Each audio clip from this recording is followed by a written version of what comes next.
Bonjour, bonjour à tous, bonjour Aurore Berger, merci d'avoir accepté notre invitation, députée des Yvelines, présidente du groupe Renaissance.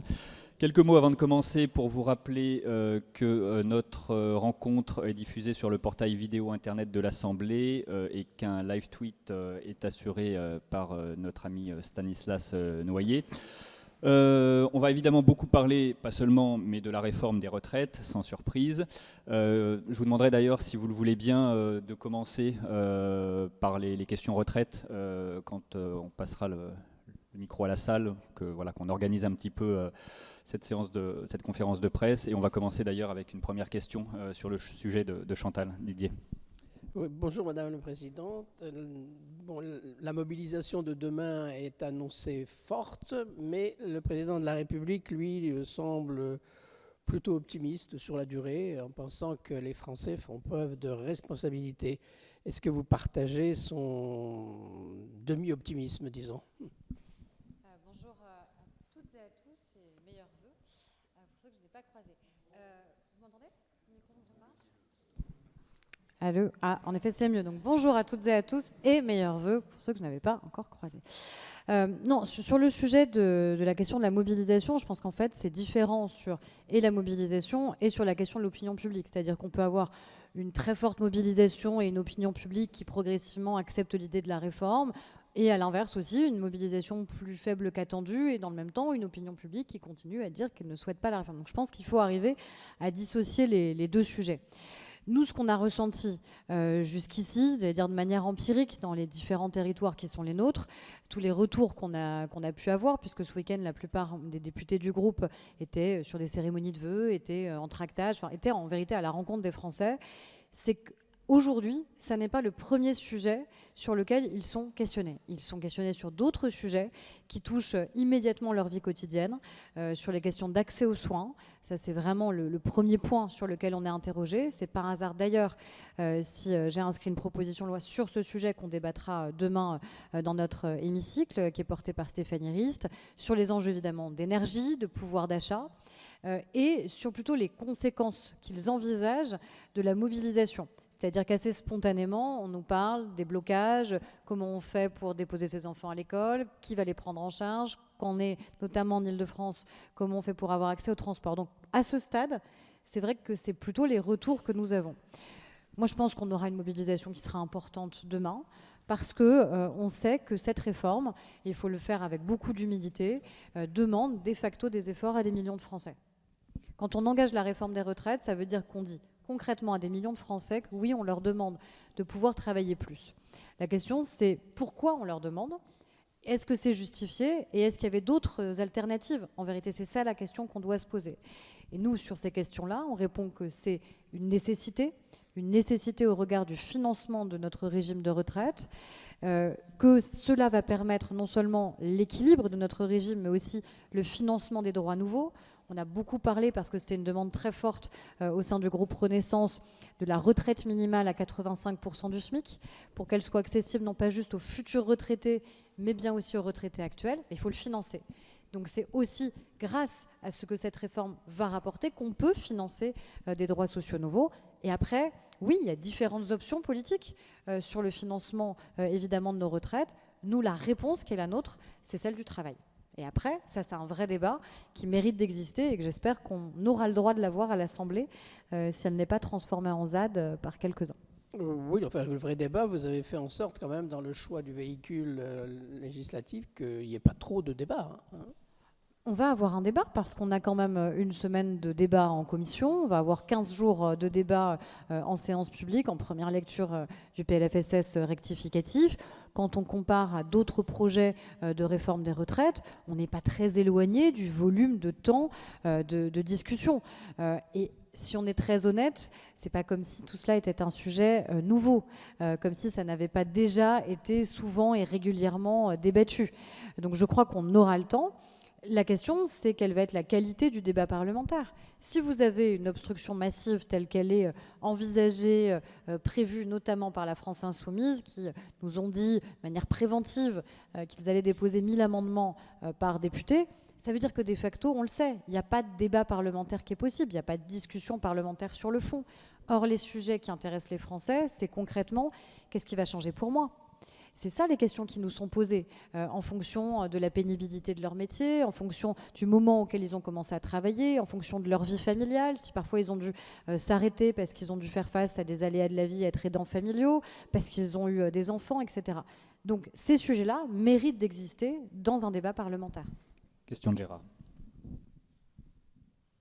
Oui, Gérard Clair. Oui, il y a beaucoup de critiques, mais au sein même de votre majorité, on voit que François Bayrou n'arrête pas de poser des questions, de dire qu'il n'est pas très satisfait. Au sein même de votre groupe, il y a des députés comme Patrick Vignal qui dit clairement que pour l'instant, ça ne lui convient pas. Est-ce que vous ne craignez pas qu'au sein même de votre groupe, il y ait certains députés qui ne votent pas, et comme ça va jouer à très peu de voix, ça risquerait donc de poser de graves problèmes.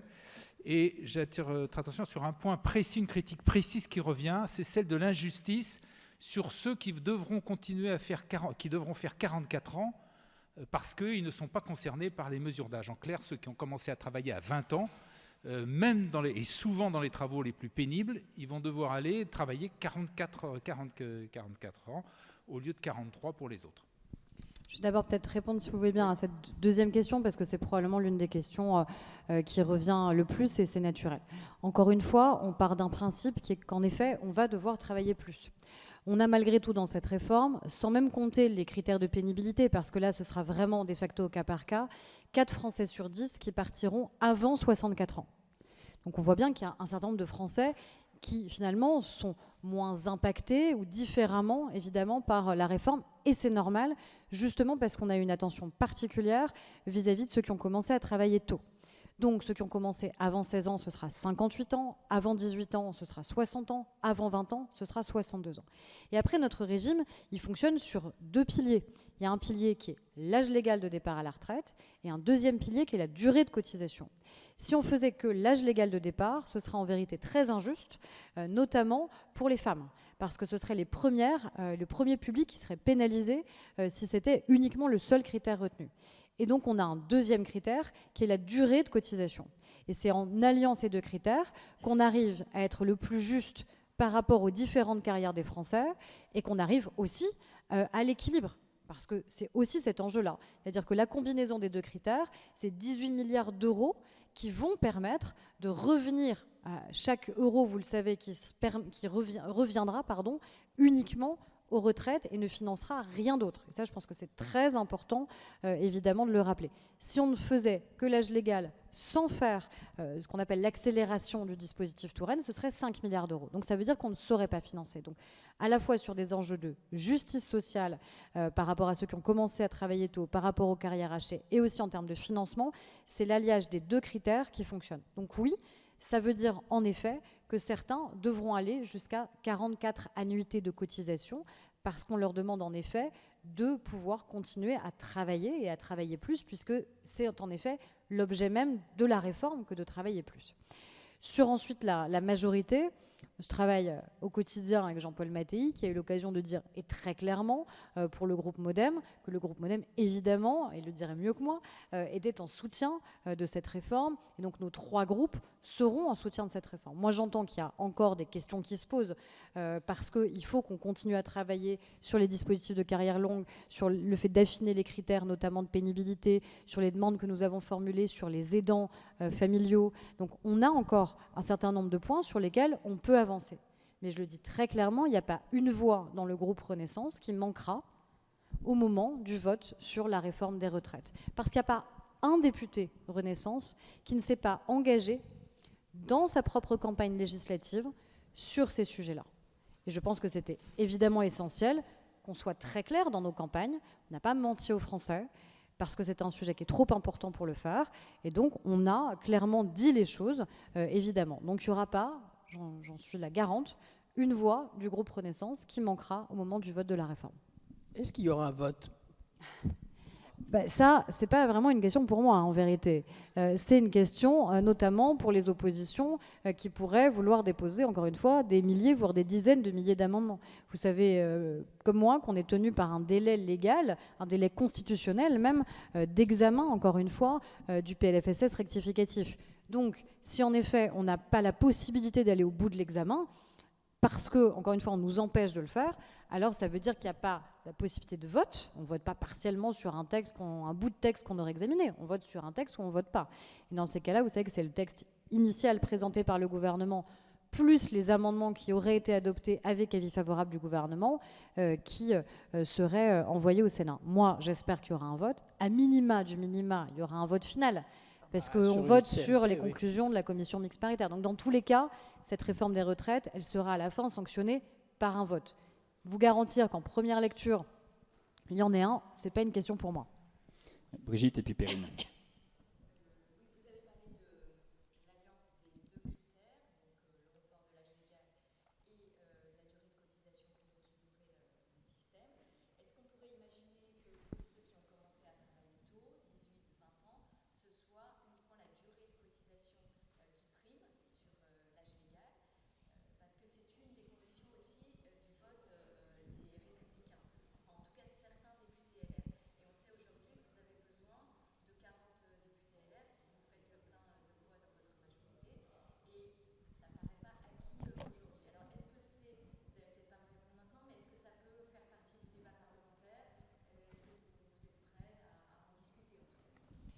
Entre 18 et 20 ans, ils partiront 2 ans plus tôt.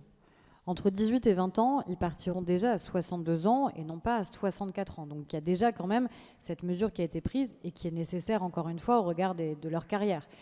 Donc ça, c'est déjà pris en compte. Après, je vous le dis, l'équilibre de la réforme, il repose bien sur les 2 critères.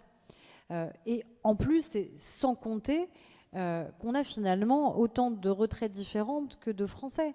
Parce qu'on a des carrières qui ont été différentes, qu'on a des vies familiales qui sont différentes. Donc, à tous ces critères, j'allais dire, généraux, vous ajoutez encore une fois les critères de pénibilité et vous ajoutez les critères familiaux qui existent et qui vont être pris en considération. Donc, moi, je pense que là-dessus, on est arrivé à un équilibre parce qu'encore une fois, on a mis en place ces dispositifs carrière longue et carrière très longue. Perrine et puis Anne-Pascale. J'ai 2 questions. Bonjour, Perrine pour BFM TV. La première question, c'est effectivement, il y a des voix dissonantes au sein de votre majorité. Peu, en réalité, disent qu'ils ne voteront pas en l'état. On en a noté 2 pour l'instant. Mais beaucoup de vos députés nous disent qu'ils seront très attentifs aux mesures sociales, avec des vraies mesures sociales et pas simplement de pacotille, nous disent-ils, notamment sur les seniors et sur l'égalité femmes-hommes. Ils disent que ça, c'est en discussion avec le gouvernement pour être amendé dans le texte et pas être dans le texte initial. La première question, c'est est-ce que vous pouvez aujourd'hui nous dire si cette possibilité d'amendement est en bonne voie pour pouvoir satisfaire votre majorité? Et enfin, une deuxième question, si demain il y a 1 million de personnes dans la rue, est-ce que le gouvernement fait marche arrière? Merci. Alors, sur la possibilité d'amendement, en vérité, elle est contrainte du fait du risque d'obstruction. C'est ça notre sujet. C'est-à-dire qu'encore une fois, si on a 3000 amendements, on sait examiner un texte à 3000 amendements en 15 jours. Si on en a 100 000, ça ne peut pas marcher. Ça ne peut pas fonctionner. Donc, alors, mais du coup, c'est juste pour répondre sur le fait de déposer par amendement. Donc, nous, ce qu'on a demandé, entre la copie telle qu'elle a été présentée le 10 et celle qui sera présentée en Conseil des ministres, c'est qu'en vérité, dans la copie initiale du gouvernement, on ait le maximum de choses qui puissent y être dès le début. Justement pour se prémunir du risque qu'au final, on ait envie de déposer des amendements qui ne puissent même pas être étudiés, donc pas être votés, et donc à la fin qui ne soient pas intégrés au texte. Parce que ce serait le comble de se dire qu'on a des mesures qu'on porte, qui font consensus, qui vont dans un sens de justice sociale, qui ont le soutien du gouvernement, mais qu'à la fin, on n'a même pas la possibilité de les examiner et de les voter. Ce qui compte, c'est à la fin ce qu'il y a dans le texte. Donc, de ce point de vue-là, moi, j'ai demandé à la Première ministre qu'on ait surtout l'essentiel de toutes les mesures, y compris de ce que nous, on souhaite, dès la copie initiale présentée en Conseil des ministres le 23. Après, sur les 2 points que vous évoquez, sur la question des femmes, ça, c'est une attention très forte que nous avons au sein du groupe, vous le savez bien. Déjà parce qu'aujourd'hui, celles qui sont les plus pénalisées par le système actuel, ce sont les femmes. 41% de revenus à la retraite en moins par rapport aux hommes, notamment du fait de ces carrières interrompues, de ces carrières hachées. Ce qu'on va intégrer notamment, c'est la question des congés parentaux, les femmes qui se sont arrêtées plus longtemps que le congé maternité, de manière à ce que ça puisse permettre d'avoir accès à des trimestres validés, et donc un départ anticipé. Je crois que ça, c'est une mesure qui est juste pour, évidemment, celles qui ont fait ce choix-là. De la même manière, parce que ce sont souvent des femmes aussi, les aidants familiaux.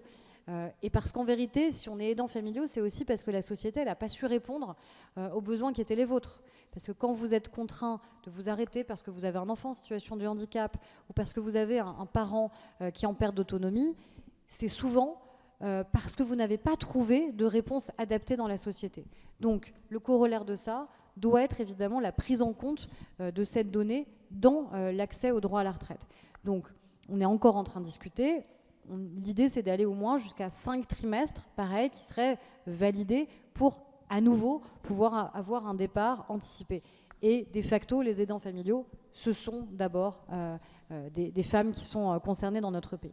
Ensuite, sur l'emploi des seniors, on a repris à notre compte une mesure qui était très demandée par la CFDT, qui est la question de l'index senior, qui permet d'objectiver ce qui se passe tout simplement dans nos entreprises. Parce qu'aujourd'hui, en vérité, on a des chiffres agrégés, mais on n'arrive pas concrètement à savoir ce qui se passe, secteur d'activité, branche par branche, et en fonction de la taille. Donc déjà, objectivons les choses. Mesurons concrètement ce qui se passe. Ce qu'on a fait sur l'index à l'époque Muriel Pénicaud, sur les questions d'égalité entre les femmes et les hommes, et qui fonctionne. Et ce qu'on dit aussi, nous, c'est que tout ne va pas être dans cette réforme-là, notamment sur la question de l'emploi des seniors. Et qu'on a un projet de loi qui va arriver sur la question du travail, qu'on a nos propres initiatives parlementaires. Et moi, je dis très clairement sur la question de l'emploi des seniors, si au-delà de l'index, il faut qu'on aille plus loin, c'est-à-dire une fois que cet index est mis en place, que ce soit sur de la contrainte, même un peu plus importante pour nos entreprises de plus de 300 salariés, que ce soit sur du bonus-malus, moi, je suis totalement ouverte pour qu'on avance. Pour qu'on avance peut-être, par exemple, sur l'idée, vous le savez, on a un certain nombre de plans de départ volontaires. Aujourd'hui, dans un certain nombre de très grandes entreprises, ces plans de départ volontaires, ils concernent spécifiquement des classes d'âge. C'est-à-dire, à partir de 55 ans, on fait un plan de départ volontaire dans certaines entreprises. Donc ça, c'est totalement contraire à l'idée même qu'on veut, qui est de dire qu'à un moment, c'est un gâchis phénoménal sur les compétences, c'est un gâchis humain, mais c'est aussi un gâchis économique, c'est un gâchis social de se priver de la compétence de ceux dont on considère qu'ils sont aujourd'hui des seniors, sachant qu'on est considéré comme senior à 45 ans. Donc, typiquement, peut-être qu'on peut aller sur ce genre de piste, se dire que quand on fait un plan de départ volontaire, c'est pas normal qu'il concerne spécifiquement une classe d'âge, et comme par hasard, celle qui a plus de 55 ans. Donc tout ça, c'est des pistes qu'on doit pouvoir discuter, qui ne sont pas dans la réforme des retraites, parce que ça ne concerne pas les retraites, mais leur corollaire, qui est évidemment la question de l'emploi des seniors. Donc là-dessus, on sera très déterminés au sein du groupe pour avancer, y compris, encore une fois, en changeant la loi, en changeant le cadre, en ajoutant de la contrainte s'il le faut. Ensuite, sur la mobilisation de demain, encore une fois, je ne peux pas présumer du nombre de personnes. Moi, je pense qu'il y aura du monde, encore une fois, demain, parce que c'est un sujet, et c'est normal, qui génère beaucoup de questions et qui demande des efforts aux Français. Mais, je le dis très clairement et très calmement aussi, cette réforme, elle est nécessaire. Et donc, cette réforme, elle se fera. Parce que si on ne la fait pas, ceux qui seront les plus brutalisés demain, ce n'est pas ceux qui, comme moi, en vérité, peuvent se passer du système de solidarité, c'est ceux qui n'ont pas d'autre choix. Voilà. Et je crois, en vérité, que ceux qui, aujourd'hui, refusent cette réforme sans présenter d'alternatives qui soient crédibles en termes de financement, à la fois mentent aux Français sur la possibilité qu'on aurait à partir à 60 ans avec le même niveau de pension qu'aujourd'hui. Ça n'est pas tenable et ils le savent pertinemment. Et puis surtout, parce qu'encore une fois, ça va pénaliser demain les plus fragiles. Donc, on verra l'état de la mobilisation demain. Il faut la respecter. L'idée n'est pas un rapport de force, c'est pas un affrontement, c'est pas une confrontation. C'est par contre que nous, on a un mandat qui est aussi un mandat démocratique, qu'on a assumé pendant la campagne ce projet et qu'on doit aller au bout de ce projet parce que je suis persuadée que c'est l'intérêt général. Au-delà de la mobilisation de demain, est-ce que vous craignez des grèves reconductibles avec un éventuel blocage du pays quelle serait la réaction à ce moment-là de la majorité du gouvernement? C'est quoi qu'il arrive, la réforme, vous venez de le dire, doit passer? Je le dis encore une fois, je ne le dis pas de manière bravache, ce n'est pas la question. Je dis vraiment très sereinement et très calmement, cette réforme sera adoptée. Parce que cette réforme est une nécessité. Voilà, si elle ne l'était pas, on ne l'aurait pas mise à l'agenda en fait. Voilà, si on considérait que finalement on pouvait se passer de la réforme des retraites, vous savez quoi? On ne la ferait pas. Parce qu'en effet, ça génère un certain nombre de questions, parfois du doute, parfois de l'inquiétude, parfois de la mobilisation, voire même des blocages. Donc, on ne l'aurait pas faite. Si on le fait, c'est parce qu'on considère que c'est une nécessité de la conduire. Donc, nous la conduirons et nous devons la conduire de la manière la plus juste possible. Anne-Pascale. Bonjour, Anne-Pascale Reboul de l'AFP. Je voudrais savoir comment se structure votre groupe en vue de cette bataille, en termes de formation, de mobilisation pour la commission, l'hémicycle, et aussi face aux craintes de violence et de menaces qui semblent émerger. Est-ce que vous prenez des mesures ou vous avez un message par rapport à ça ? Alors la mobilisation, elle est totale, vous l'imaginez.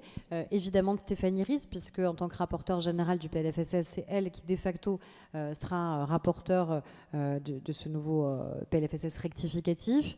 Et puis avec un certain nombre de parlementaires qui connaissent particulièrement bien ce sujet. Je pense évidemment à Éric Woerth qui lui-même a conduit une réforme en 2010 sur cette question-là. Je pense à Marc Ferracci, je pense à Charlotte Parmentier-Lecocq, je pense évidemment à la présidente de la Commission des Affaires sociales, à Belkir Belhaddad, à Lionel Causse. Enfin, je pourrais en citer beaucoup qui ont porté aussi des mesures. Lionel Causse, il a porté la question notamment des petites retraites. Belkir Belhaddad notamment sur les questions de pénibilité. Charlotte Parmentier-Lecocq, elle a fait une loi dans le précédent mandat sur la santé au travail. Donc les questions d'usure professionnelle, elle les a apportées. Marc Ferracci est très attentif notamment à la question de l'emploi des seniors et de la formation professionnelle. Donc on a évidemment un pack très solide et très engagé sur cette question-là et qui va d'ailleurs aller dans les circonscriptions des autres collègues pour mener des réunions publiques, aller discuter en direct avec les Français. Après, l'autre question que vous posez, elle est majeure parce que dans le précédent mandat, on a vécu des faits inacceptables de violence et qui ne sont pas anodines. Alors je passe même à la limite sur les menaces, les insultes et les intimidations qui sont quotidiennes sur les réseaux sociaux et qui touchent, je pense malheureusement d'ailleurs tous les parlementaires, quel que soit leur groupe politique. Mais au-delà de ça, on a eu des faits graves de violence. De dégradation de permanence, d'incendie. Mireille Robert, qui était députée dans le précédent mandat agricultrice, c'est son champ qui a été incendié. Jacqueline Dubois, c'est sa voiture qui a été brûlée en bas de son domicile, ainsi que celle de son mari. Des parlementaires qui ont reçu des balles à leur domicile, d'autres où des gens ont tenté de visiter leur domicile, et c'est les enfants qui étaient à ce moment-là présents. Donc vous imaginez à quel point, évidemment, ça peut remuer. Ça peut remuer quand vous avez le préfet qui vous appelle en disant que votre domicile va quand même être mis sous un régime de protection un peu plus particulier parce qu'on a des alertes qui sont importantes. Donc là, je pense qu'il faut tous qu'on tienne un discours qui est évidemment très clair. Le débat démocratique, il se passe d'abord à l'Assemblée nationale et au Sénat. C'est là que la vie démocratique se passe quand même. C'est d'abord au Parlement. Il peut se passer évidemment dans le cadre de mobilisation, mais ça ne peut en aucun cas être une tentative d'intimidation, de menace ou de violence à l'encontre des élus.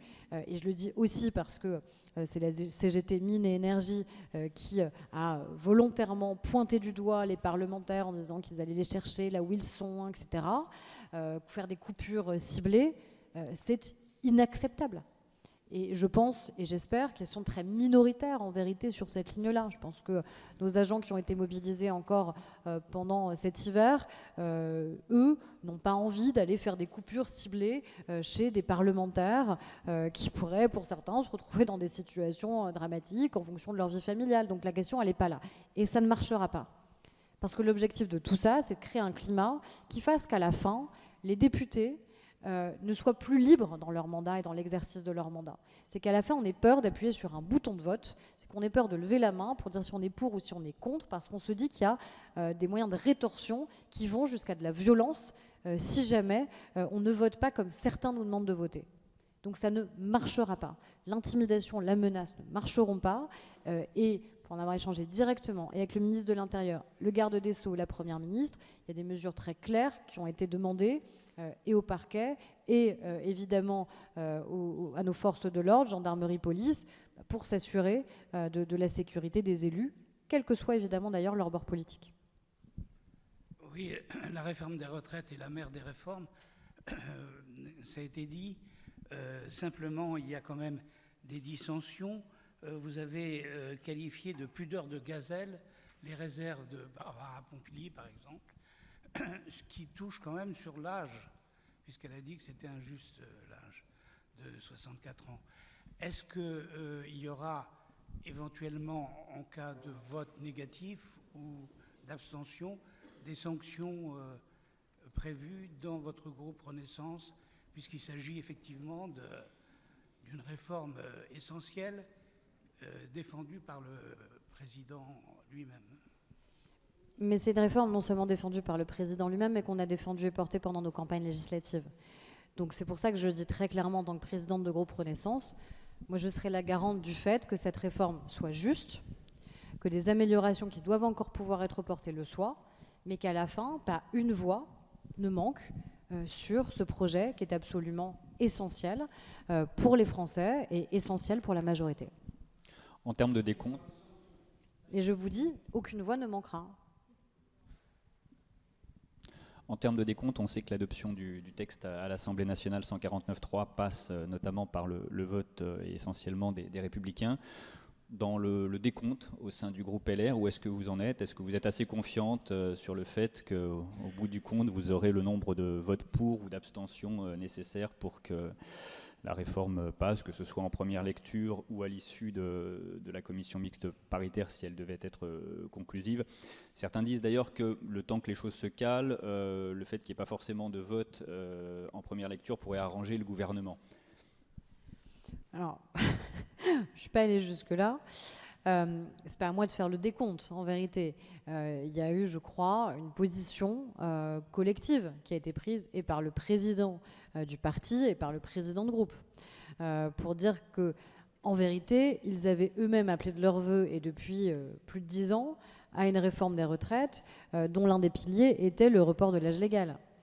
Ils l'ont porté pendant la campagne présidentielle avec leur candidate.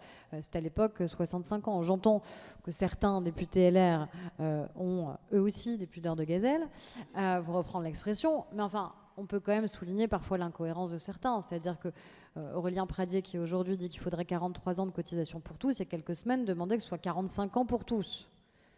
Bon, alors je veux bien qu'en quelques semaines, il ait changé d'avis et qu'en permanence, il ambitionne de s'opposer à la position majoritaire de son groupe. Mais je crois qu'il y a une cohérence qui existe et j'espère que cette cohérence, évidemment, l'emportera parce qu'à la fin, c'est ça qui est mis en jeu pour nous tous. C'est-à-dire que si on souhaite que les Français aient encore accordent encore un minimum d'importance aux élus et au fait d'aller se déplacer et de voter, c'est aussi en lien, évidemment, avec la cohérence politique qui est la nôtre, individuellement et collectivement.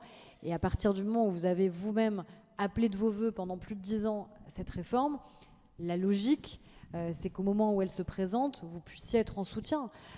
Et c'est aussi que, de notre côté, on tende la main pour être sûr que, par rapport à des propositions qui seraient faites par d'autres groupes que le nôtre, eh bien, on ait un certain nombre de ces propositions qui soient retenues.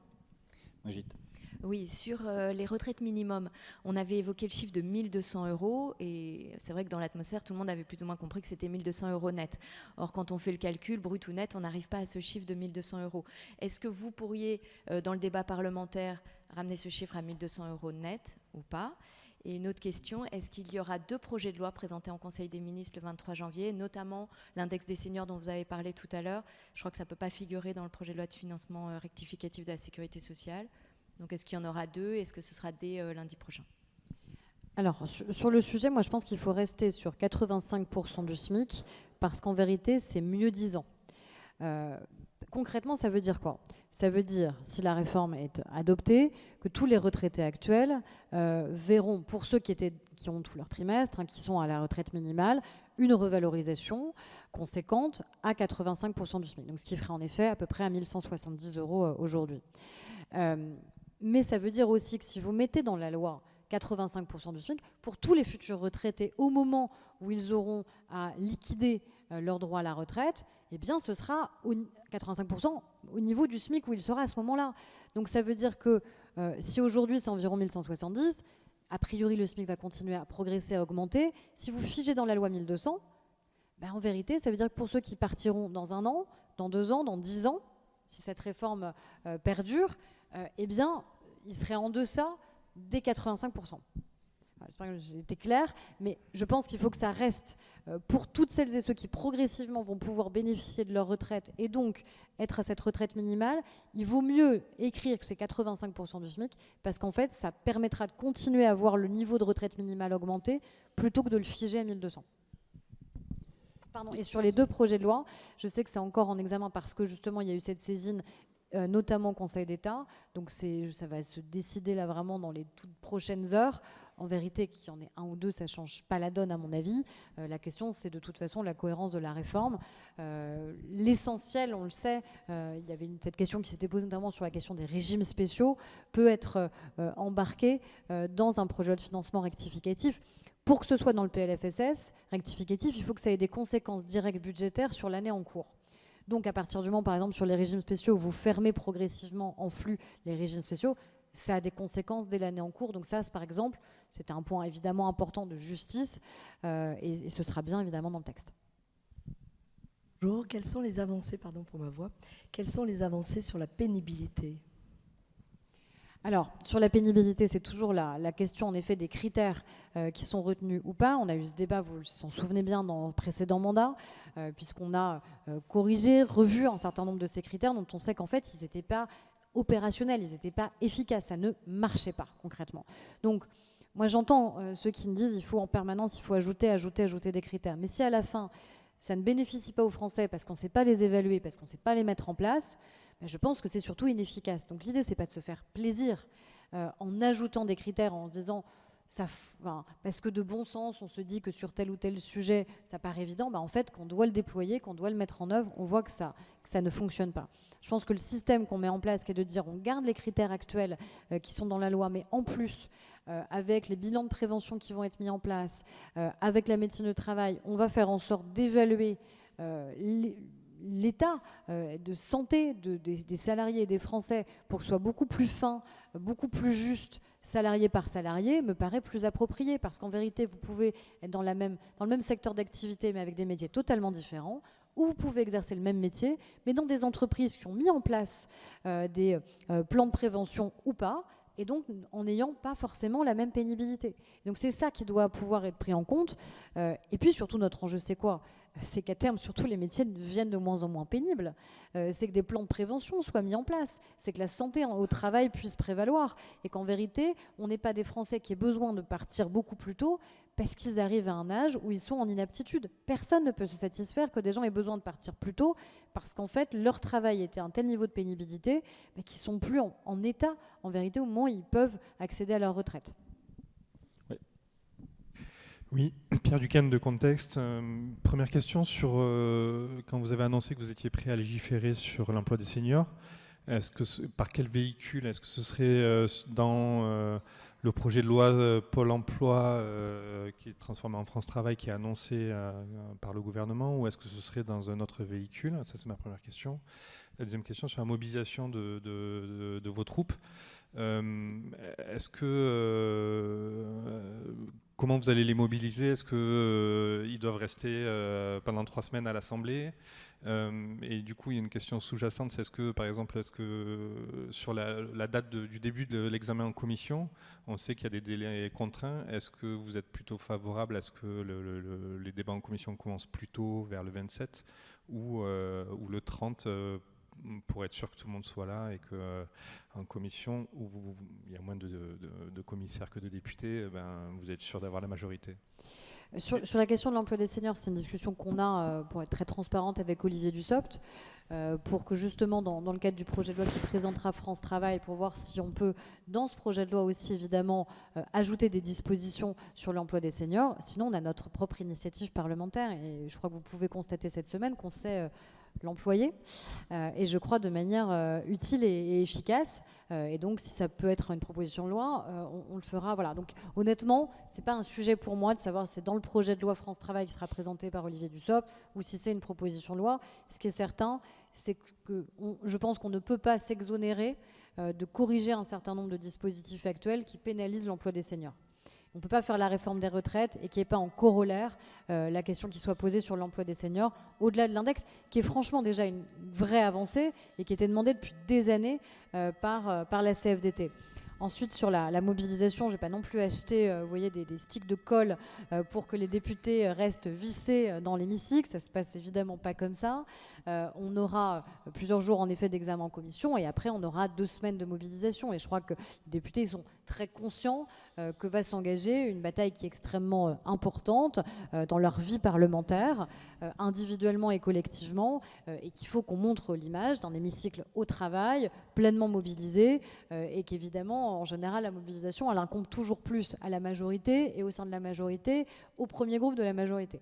Donc voilà, ça, on sait évidemment ce niveau-là d'engagement qui doit être le nôtre, mais pour bien les connaître, je sais qu'ils ont envie d'être là parce qu'ils savent pourquoi ils sont là et ils seront là au moment où ces débats évidemment s'engageront.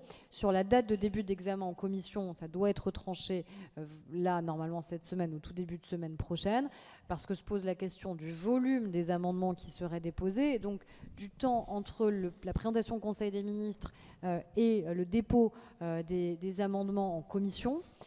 Et donc la capacité aussi de notre administration ici à l'Assemblée à pouvoir examiner la recevabilité des différents amendements, pour la rapporteure aussi de pouvoir y avoir accès.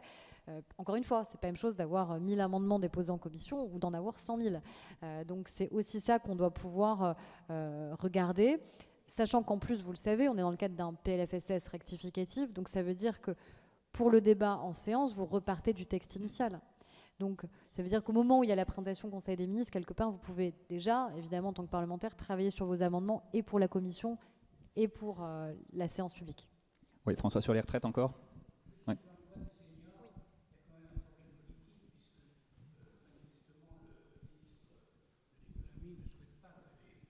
Les entreprises mettent la main à la pâte, enfin, je veux dire, ils refusent le bonus-malus, qui paraît une des propositions les plus évidentes.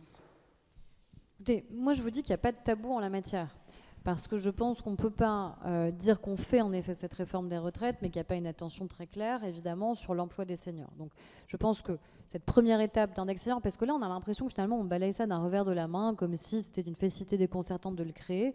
Enfin, s'il n'a pas été créé avant, alors qu'il était une demande très forte des partenaires sociaux, c'est qu'en vérité, ce n'était pas si simple d'arriver et d'aboutir sur ce sujet-là. Et après, moi, j'ai aucun tabou.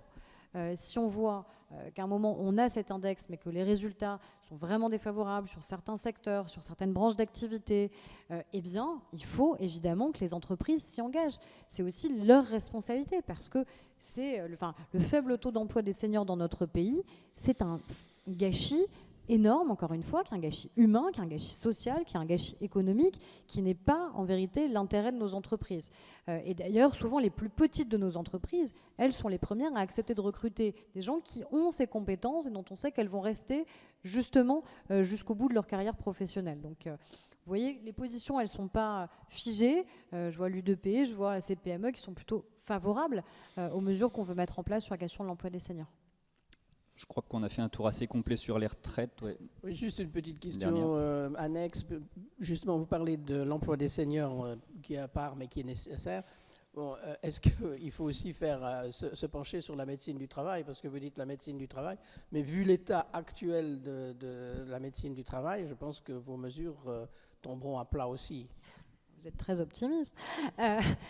Non, mais alors, on est non, totalement... Comme vous, réaliste. Non, mais on est conscient de ça. Et d'ailleurs, on a avancé dans la loi dont je parlais de Charlotte Parmentier-Lecocq, on a avancé sur ces questions-là. Après, il y a plusieurs points. Un, on a mis en place dans ce PLFSS des bilans de prévention, ce qui n'existait pas à plusieurs âges clés de la vie. Évidemment, il faut corréler ces bilans de prévention avec ce qu'on veut faire sur les enjeux de pénibilité. D'autre part, il y a les médecins du travail, il y a aussi ce qu'on veut faire avec les infirmiers en pratique avancée, qui peuvent permettre aussi de réaliser les bilans de santé d'un certain nombre de Français. Donc l'idée, c'est d'ouvrir au maximum, parce qu'on sait qu'on est en tension, évidemment, sur la question de l'accès aux soins, et donc ça se ressent particulièrement sur la médecine scolaire et la médecine du travail, et donc le fait de corréler avec ces bilans de prévention, plus que les infirmiers en pratique avancée puissent réaliser ces bilans, doit pouvoir nous garantir, évidemment, que chaque Français ait accès à une médecine du travail, évidemment, mais à ces bilans qui doivent permettre d'évaluer ou non la pénibilité des métiers. Bon, je crois qu'on a fait un tour assez complet sur les retraites, qui va encore un sujet qui va encore beaucoup nous occuper au cours des prochaines semaines. Vous l'évoquiez tout à l'heure, les propositions de loi qui sont à l'ordre du jour de l'Assemblée nationale cette semaine. Il y en a une qui fait particulièrement parler, c'est celle qui concerne Les relations commerciales dans le cadre des discussions Egalim, avec une offensive de la grande distribution, de Michel-Édouard Leclerc notamment, qui agite une menace sur le pouvoir d'achat. Alors certains disent que cette discussion, c'est un peu lobby contre lobby, industriel contre grande distribution. Pour vous, il faut rééquilibrer les négociations commerciales, ça ne fonctionne pas aujourd'hui, ou en tout cas, ça n'est pas suffisamment équilibré? Il faut reprendre quel est le point de départ. Aujourd'hui, dans notre pays, dans la loi, il y a des négociations commerciales qui existent entre la grande distribution et nos industriels. Si à l'issue de ces négociations commerciales, il n'y a pas d'accord, ce qui se passe, c'est que l'industriel est obligé de vendre au prix de l'année en cours. Donc, quand bien même il a eu des hausses des prix de l'énergie, il a eu des hausses des matières premières ou du coût du travail, peu importe, il n'a pas d'autre choix s'il n'y a pas de nouvel accord que de continuer à vendre au prix de l'année en cours. Donc, ça veut dire accepter de vendre à perte. Parce que si tous vos coûts explosent, mais que vous n'arrivez à passer aucune hausse, ça veut dire accepter de vendre à perte. Ce qu'on a fait dans la loi dite Egalim 2, c'est qu'on a protégé, sanctuarisé la question agricole et la rémunération de nos agriculteurs en disant ça, c'est pas une variable de la négociation. Donc à un moment, on doit enfin payer l'alimentation au juste prix dans notre pays. Et ça a été garanti et ça fonctionne. La question, elle se pose aujourd'hui sur les industriels. Concrètement, comment on fait? Encore une fois, hausse des matières premières, hausse des coûts de l'énergie. Ce qu'on dit, c'est pas de tout changer tous les paradigmes, c'est juste de dire encore une fois, s'il n'y a pas d'accord dans la négociation commerciale, on met en place une médiation. Le médiateur, il existe déjà, ses services existent déjà. Ils sont reconnus de tous, que ce soit la grande distribution, les industriels, les agriculteurs. Tout le monde est d'accord pour dire qu'ils font un formidable travail. On met en place cette médiation pendant 1 mois, où là, l'industriel continue à livrer au prix de l'année en cours. Si à l'issue de cette médiation, ça ne fonctionne toujours pas, il n'y a toujours pas d'accord, alors l'industriel a le droit de dire dans ces cas-là, dans ces conditions-là, moi, j'arrête de livrer. C'est ça qui se passe. C'est rétablir un minimum d'équité dans un système qui, de facto, ne peut pas être considéré comme équitable parce que vous avez 4 centrales d'achat, 17 000 industriels, 400 000 agriculteurs. Donc le rapport de force n'est pas en faveur aujourd'hui de nos industriels ou de nos agriculteurs, mais de facto en faveur de ces 4 grandes centrales d'achat qui font les prix. Et là où il y a un vrai sujet, je trouve, sur ce que dit Michel-Édouard Leclerc, il y en a plusieurs. Un, c'est que les prix qui ont le plus augmenté, c'est ses propres marques. C'est les marques de distributeurs qui ont le plus augmenté. Il suffit de regarder, c'est public ces analyses. Regardez, 60 millions de consommateurs d'ailleurs l'a très bien décrit. Donc les prix qui augmentent le plus, c'est les marques de distributeurs, chez Leclerc comme chez les autres. Ce n'est pas les prix des grandes marques. En général, ça augmente 2 fois plus vite que les prix des marques. Donc ça veut dire que les hausses, il les accepte quand ça lui permet à lui d'augmenter ses marges. Et puis, je suis désolée, mais la manière avec laquelle il entend faire pression sur l'Assemblée nationale en achetant des campagnes de publicité, alors tant mieux si ça aide la presse écrite, mais enfin quand même, voilà, je trouve qu'on ne peut pas fonctionner comme ça. Le Parlement est souverain. Le Parlement est souverain. Je suis libre en tant que présidente de groupe, en lien avec les députés de mon groupe, d'inscrire des propositions de loi que nous estimons être justes et nécessaires. Donc la pression qui est exercée parce qu'on est harcelé de mails, de messages, souvent avec des arguments qui sont des arguments mensongers en plus, ou par des campagnes de pub, ne fonctionne pas. Et enfin, il a refusé de rencontrer le rapporteur de cette proposition de loi, Frédéric Descrozaille. Il a préféré rencontrer Sébastien Chenu. C'est son droit. Il a le droit de vouloir rencontrer les députés du Rassemblement national. Mais qu'après, qu'ils ne nous disent pas en privé, quand on le rencontre, que le combat de sa vie, c'est un combat contre l'extrême droite, et que s'il lutte pour le pouvoir d'achat des Français, comme s'il ne luttait pas d'abord pour les marges de ses entreprises, c'est pour éviter que l'extrême droite arrive au pouvoir. Il faut être un minimum cohérent, en fait. Et donc, il a une part de voix qui est importante, il fait toutes les matinales, il était encore sur LCI ce matin, etc. Très bien. Il achète des campagnes de com et de pub dans toute la presse, très bien, mais le Parlement, il est souverain. Et c'est ici qu'on fait la loi et pas ailleurs. Et je pense que c'est bien de le rappeler, y compris à ceux qui se pensent beaucoup plus puissants que les parlementaires qui, eux, ont été élus. Il y a une autre proposition de loi qui arrivera d'ici à la fin de la semaine qui concerne l'accès aux soins, qui est une réponse par petites touches à la problématique des déserts médicaux. Il y a déjà eu des lois comme ça précédemment. Le projet de loi de financement de la sécurité sociale répond aussi à certains aspects. Vous considérez que c'est comme ça, par petites touches, qu'on arrivera à résoudre le problème, la question des déserts médicaux, ou est-ce qu'il faut quelque chose, comme le souhaitent un certain nombre de députés qui ont entamé un travail transpartisan à l'Assemblée nationale, une loi plus globale qui puisse à un moment donné essayer d'avancer sur ce sujet-là. Une proposition de loi devrait être notamment présentée dans le cadre de la niche Horizon, a priori, me semble-t-il, ou Horizon ou Lyot, je ne sais plus, j'ai un doute. Je crois qu'encore une fois, c'est ce que je disais en préalable, c'est-à-dire que le sujet aujourd'hui sur lequel on est le plus interpellé, quels que soient les territoires, quelles que soient les sociologies, les compositions familiales, etc., c'est la question de l'accès aux soins. C'est l'angoisse des Français de dire mon médecin traitant part à la retraite, comment je fais? C'est le nouvel habitant qui arrive et qui dit je ne peux pas trouver de médecin traitant, je ne trouve pas de pédiatre pour mon enfant. Donc ça, c'est les angoisses au quotidien des Français. Donc il y a des réponses de long terme qu'on a apportées dès le précédent mandat, notamment sur le fait de former plus, que ce soit évidemment la question du numerus clausus pour les médecins, mais au-delà pour toutes les autres professions de santé. Et puis il y a des réponses immédiates qu'on doit pouvoir apporter. C'est ce que fait la proposition de loi de Stéphanie Rist, parce que quand on dit on doit pouvoir enfin avoir un accès direct à certaines professions de santé, je pense que c'est une nécessité. On ne peut pas continuer à dire à des Français qui parfois ne trouvent pas de médecin traitant que s'ils veulent avoir le droit d'aller voir leur kinésithérapeute, leur orthophoniste, leur podologue et d'être remboursés, ils doivent d'abord passer par le médecin traitant. C'est incohérent. Ça fonctionnait quand on n'était pas en pénurie. Aujourd'hui, on est en pénurie. On voit bien qu'on a une démographie médicale, étant ce qu'elle est, qui à un moment ne nous permet pas de résoudre immédiatement ces sujets d'accès aux soins. Donc c'est légitime, encore une fois, de se dire, on ne peut pas avoir cette double peine pour les Français, dire vous n'avez pas de médecin traitant, mais donc en plus vous ne serez pas remboursé si vous allez chez le kiné, chez le podologue, chez l'orthophoniste. Et puis en plus, ça veut dire qu'on enlève des consultations et qu'on libère du temps médical qui n'est pas très utile aujourd'hui quand vous allez chez votre médecin traitant. Donc l'enjeu, il est là, c'est d'essayer de libérer au maximum du temps médical utile de médecins pour qu'ils puissent continuer à recevoir des patients et à accueillir et à prendre des nouveaux patients. Et puis il y a des avancées importantes aussi. Je parlais tout à l'heure sur la médecine du travail, sur les infirmiers en pratique avancée. C'est une réforme qu'on a portée dans le précédent mandat. Ce sont des personnes qui font 2 ans d'études supplémentaires, qui souvent d'ailleurs continuent à travailler en infirmier libéral en parallèle de leurs études. Donc c'est un engagement qui est conséquent. Mais aujourd'hui, vous n'avez pas le droit, pareil, d'avoir un accès direct. Vous devez être envoyé chez votre infirmier, souvent infirmière d'ailleurs en pratique avancée, par l'intermédiaire du médecin. Et elles n'ont pas la possibilité de prescription. Bon, résultat, je les ai rencontrées, j'ai rencontré celles qui sont en train de se former avec Stéphanie Rist, on était en Seine-Saint-Denis la semaine dernière, elles vous disent clairement, si on n'a aucune possibilité de prescription et qu'on n'a pas d'accès direct, en fait on ne pourra pas s'installer.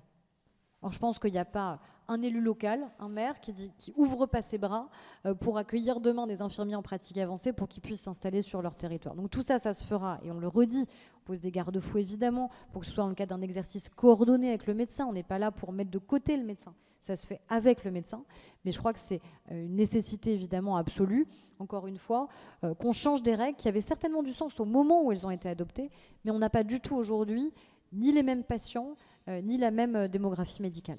Stan. Bonjour, Stanislas Noyer, la lettre de l'expansion. Vous avez présenté vos propositions de loi en début de semaine avec derrière vous un certain nombre de représentants de nombreuses associations groupements d'entreprises ou autres qui soutenaient les propositions de loi que vous avez faites. Et en même temps, votre compagnon vient d'être embauché, je crois, ou a créé un cabinet de lobby. Est-ce que vous ne craignez pas que ça attise à nouveau l'idée que les lois sont téléguidées par des lobbies à l'Assemblée? Je suis désolée, mais je ne comprends pas cette question, en fait. Mais quand vous avez présenté vos propositions de loi, vous aviez dans la salle les représentants de l'ILEC, les représentants de l'ANIA, il y avait des représentants de la Fondation Brigitte Bardot, il y avait des représentants je crois, des infirmières. Ça donnait le sentiment, ça pouvait donner le sentiment que ces différents lobbies avaient joué un rôle dans l'élaboration des lois. Et par ailleurs, comme en plus j'ai lu ce matin que votre compagnon travaillait aujourd'hui dans le cadre du lobbying, tout ça donne le sentiment, peut attiser le sentiment que ce sont les lobbies qui dictent la loi. Est-ce que vous avez un commentaire là-dessus ? Si les lobbies dictaient la loi, vous savez, la loi de Frédéric Descrozat, elle n'aurait pas été inscrite à l'ordre du jour, et la loi de Stéphanie Ries, elle n'aurait pas été inscrite à l'ordre du jour, de manière très claire.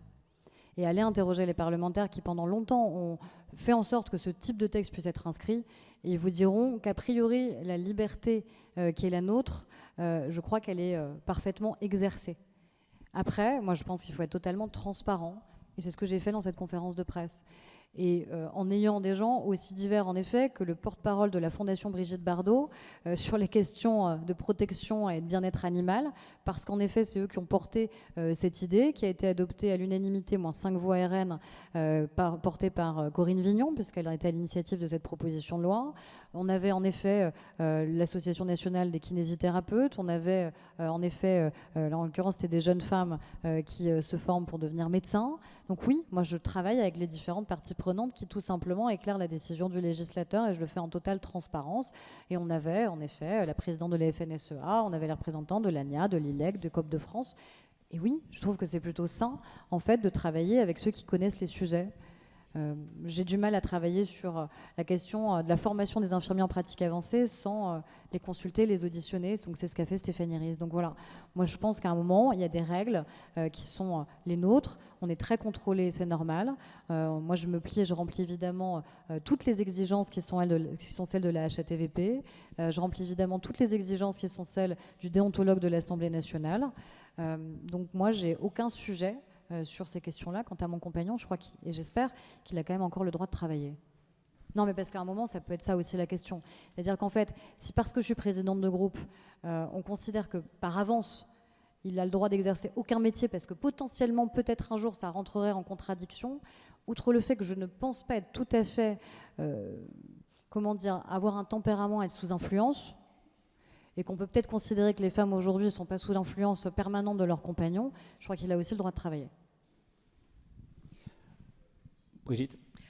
Oui, sur l'affaire Quatennens, vous avez dit que vous ne souhaiteriez pas qu'il puisse s'exprimer dans l'enceinte de l'Assemblée nationale, dans l'hémicycle en tout cas, et que vous feriez tout pour qu'il ne puisse pas le faire. Qu'est-ce que vous entendez par là ? Est-ce que ce serait des rappels au règlement ? Est-ce que vous trouvez qu'il n'a plus le droit de prendre la parole dans l'hémicycle ?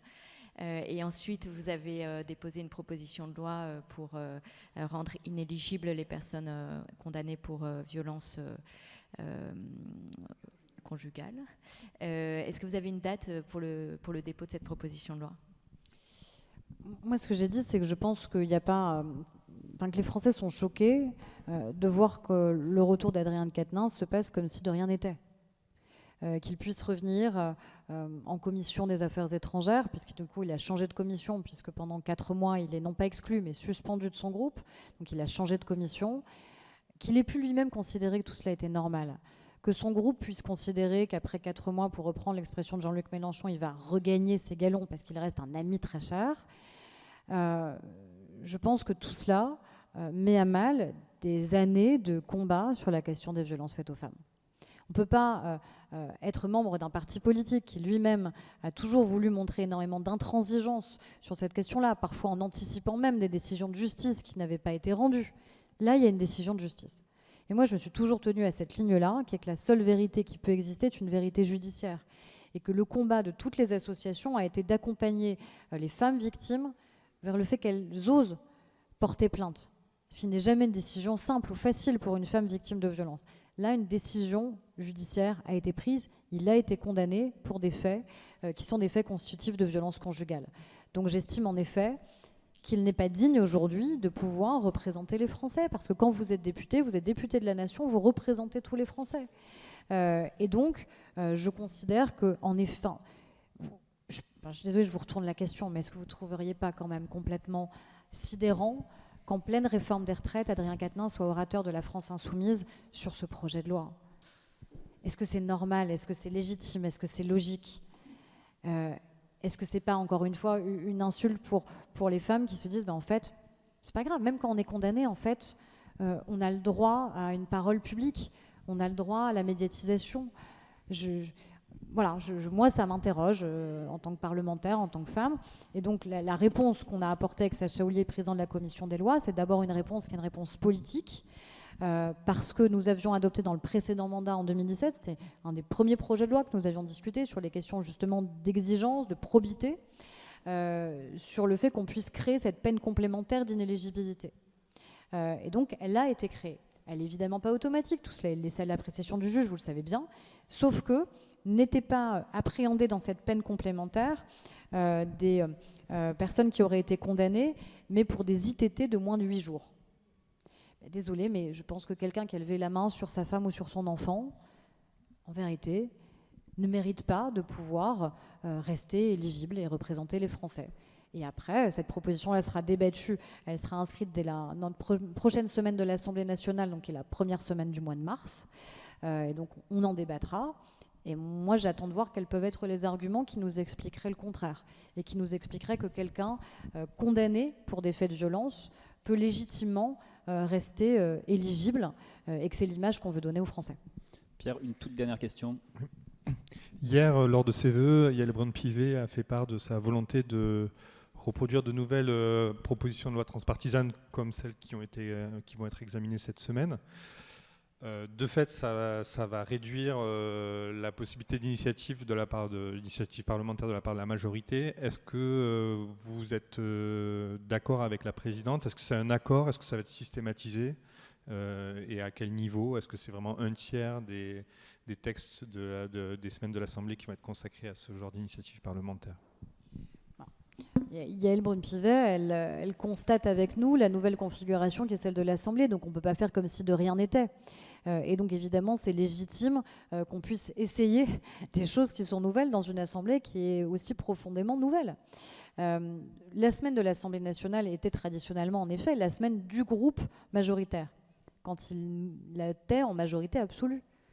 On n'est plus en majorité absolue. Donc ça veut dire que la semaine de l'Assemblée nationale doit être à la fois la semaine du premier groupe de la majorité, donc du groupe que j'ai l'honneur de présider, mais aussi doit pouvoir faire place à des initiatives transpartisanes. C'est toujours difficile par contre de caractériser le caractère transpartisan. Est-ce que ça veut dire qu'il faut l'unanimité ? Ces sujets-là, en vérité, à chaque fois qu'on essaye d'appréhender, quand on en discute en bureau de l'Assemblée nationale notamment, on a adopté cette semaine déjà le texte qui était issu du Sénat, qui avait été porté par Valérie Létard. On l'a fait aussi sur une proposition de résolution sur la question de l'exploitation minière des fonds marins. Donc on a des initiatives qu'on a réussi à reprendre parce que soit elles ont été adoptées à l'unanimité au Sénat, soit, et je pense que c'est surtout là-dessus qu'il faut qu'on aille, et c'était l'initiative initiale de la présidente de l'Assemblée, sur les travaux même de l'Assemblée nationale. Quand on mène une mission d'information, quand on mène une commission d'enquête, on est toujours déjà en transpartisan. Le président et le rapporteur ne sont pas du même bord politique. Les missions d'information, elles sont conjointes, majorité-opposition. Mais si vous arrivez à avoir des propositions qui sont adoptées à l'unanimité de votre commission, qui font consensus, eh bien, emparons-nous des travaux législatifs. Laissons pas ces travaux législatifs caler des portes, mais utilisons-les, valorisons-les, mettons-les à l'agenda et utilisons la semaine de l'Assemblée pour le faire. Donc c'est un peu cette proportion que vous avez évoquée, 2 tiers qui sont des textes du premier groupe de l'Assemblée nationale, donc du groupe Renaissance, et 1 tiers qui sont des initiatives transpartisanes. Merci Aurore Berger d'avoir fait un peu de place dans votre agenda pour cette rencontre, et nous on se retrouve la semaine prochaine autour d'un autre invité dont je ne connais pas encore le nom. Bon après-midi. Merci à vous.